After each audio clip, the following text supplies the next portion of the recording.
শিক্ষামন্ত্রীর পদত্যাগের দাবিতে ছাত্রদের বিক্ষোভের মধ্যেই ভারতে শুরু হয়েছে কৃষক বিক্ষোভ।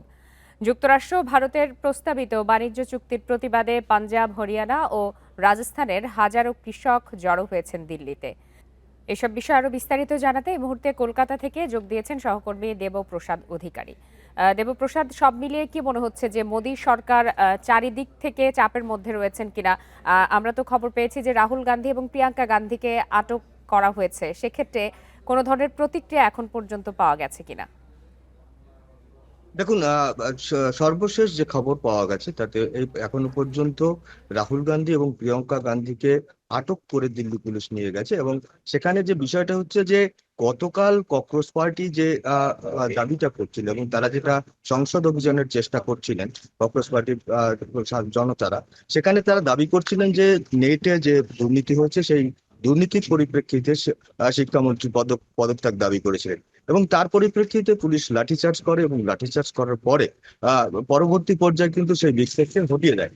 শেষ পর্যন্ত তারপর পরিপ্রেক্ষিতে আজকে প্রধানমন্ত্রী নরেন্দ্র মোদীর বাড়ির সামনে অবস্থান বিক্ষোভের ডাক দেয় কংগ্রেস। এবং সেখানে অখিলেশ যাদবও কিন্তু উপস্থিত ছিলেন এবং কেরালা এবং অন্যান্য রাজ্যেরও বেশ কিছু নেতা মন্ত্রীরা উপস্থিত ছিলেন।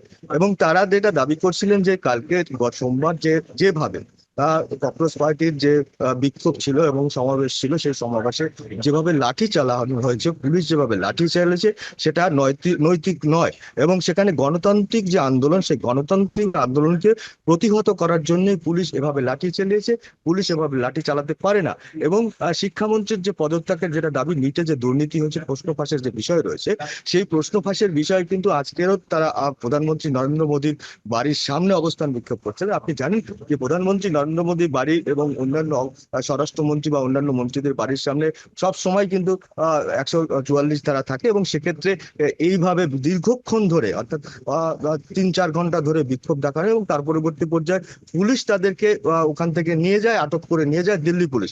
মূলত যেটা দাবি করা হচ্ছে কংগ্রেসের পক্ষে, কংগ্রেস যেটা দাবি করছে, অর্থাৎ রাহুল গান্ধী এবং প্রিয়াঙ্কা গান্ধী, তাদের যেটা দাবি সেটা হচ্ছে এরকম যে যেভাবে ককরোচ পার্টির উপর পুলিশ অত্যাচার চালিয়েছে, লাঠি চালিয়েছে, কাঁদানে গ্যাস চালিয়েছে, সেটা কোনোভাবে গণতান্ত্রিক আন্দোলনের পক্ষে শুভ নয়। পুলিশ এটা করতে পারে না। এবং এই যে শিক্ষামন্ত্রীর যে দুর্নীতি, অর্থাৎ নেটের যে প্রশ্ন ফাঁস, সেই প্রশ্ন ফাঁসকে এই মুহূর্তে পার্টির দাবির সাথে একাত্মতা জানিয়েছেন তারা। আপনার কাছে আরেকটু জানতে চাই যে এই যে ককরোচ জনতা পার্টির বিক্ষোভ সেখানে চলছে দিল্লিতে, বিশেষ করে এর কোনো প্রভাব কি পশ্চিমবঙ্গে পড়েছে কিনা? পশ্চিমবঙ্গের সাধারণ মানুষ বা এই বিষয়ে কি বলছেন? দেখুন, এই আন্দোলনটির সঙ্গে সহমত রয়েছে কিন্তু সমস্ত রাজনৈতিক দল। ইভেন ইভেন বিজেপিও কিন্তু বলেছেন যে ধরনের দুর্নীতি হয়েছে, সেই দুর্নীতিতে কিন্তু যারা জড়িত রয়েছে তাদের শাস্তি হওয়া উচিত এবং তাদেরকে শাস্তি দেবেন, এরকম প্রধানমন্ত্রী এবং স্বরাষ্ট্রমন্ত্রী দুজনেই বলেছেন যে তাদেরকে শাস্তি দেওয়া উচিত। এছাড়া পশ্চিমবাংলায় যে প্রভাবের কথা বলছেন, পশ্চিমবাংলার মানুষও কিন্তু চায় নিটে যে দুর্নীতি হয়েছে সেই দুর্নীতির বিচার হোক। এবং যারা এই দুর্নীতির সঙ্গে যুক্ত, তাতে যদি শিক্ষামন্ত্রী দুর্নীতির সঙ্গে যুক্ত থাকে, তারও পদত্যাগ করা উচিত এবং তাকে তার বিচার হওয়া উচিত। অন্যদিকে আজকে পশ্চিমবাংলায় কিন্তু একটা মেগা ইভেন্ট ছিল, যার কারণে আজকে তৃণমূল কংগ্রেসের একটি মেগা ইভেন্ট ছিল, অর্থাৎ 21শে জুলাই তৃণমূল কংগ্রেসের 3টি জায়গায় সেই মেগা ইভেন্ট হয়েছে, যার কারণে রাজনৈতিক আজকে পশ্চিমবাংলার রাজনীতি ছিল একটু ভিন্ন প্রেক্ষাপট। অর্থাৎ পশ্চিমবাংলার রাজনীতিতে 21শে জুলাই শহীদ স্মরণ, সেখানে কংগ্রেস, তৃণমূল এবং এবং বিদ্রোহী কংগ্রেস যারা, তারা এই 3টি সমাবেশ কিন্তু একই সঙ্গে কলকাতার ধর্মতলায় অনুষ্ঠিত হয়েছে। এবং সেই অনুষ্ঠানে আজকের ভিন্ন ভিন্ন মন্তব্য মুখ্যমন্ত্রী মমতা বন্দ্যোপাধ্যায় দাবি করেছেন যে বিজেপির সঙ্গে কংগ্রেসের ককরোচ পার্টির সঙ্গেও তিনি যোগদান দিতে পারেন।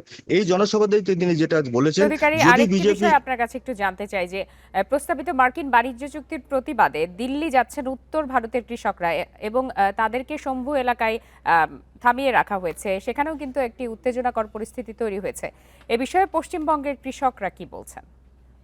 দেখুন, পশ্চিমবঙ্গের কৃষকরা এর আগেও কিন্তু যখন পাঞ্জাবে এই বিক্ষোভ শুরু হয়েছিল প্রথমে, তখন থেকে পশ্চিমবঙ্গের কৃষকরা এই আন্দোলনের সঙ্গে ছিল। পাঞ্জাব যেহেতু শুরু করেছিলেন, এবং এই মুহূর্তে যে অবস্থা রয়েছে সেই কৃষকদের যে আন্দোলন রয়েছে, সেই আন্দোলনের ক্ষেত্রে কিন্তু পশ্চিমবঙ্গের কৃষকরাও সেটা এই মুহূর্তে সহমত পোষণ করছেন। কারণ কৃষকদের ক্ষেত্রে যেভাবে কেন্দ্রীয় সরকার যেভাবে দৃষ্টিভঙ্গি দেওয়া উচিত ছিল, সেভাবে তারা এখনো পর্যন্ত কৃষকদের প্রতি, বিশেষ করে বা কর্পোরেট সংস্থার প্রতি বিজেপি যতটা নজর দিচ্ছেন, কৃষকদের প্রতি ততটা নজর দিচ্ছেন না বলে দাবি যারা কৃষক রয়েছেন তাদের। তাই এই যে আন্দোলন চলছে ওই মুহূর্তে, সেটাকে কিন্তু পশ্চিমবাংলার যারা কৃষক তারা কিন্তু সহমত পোষণ করছেন।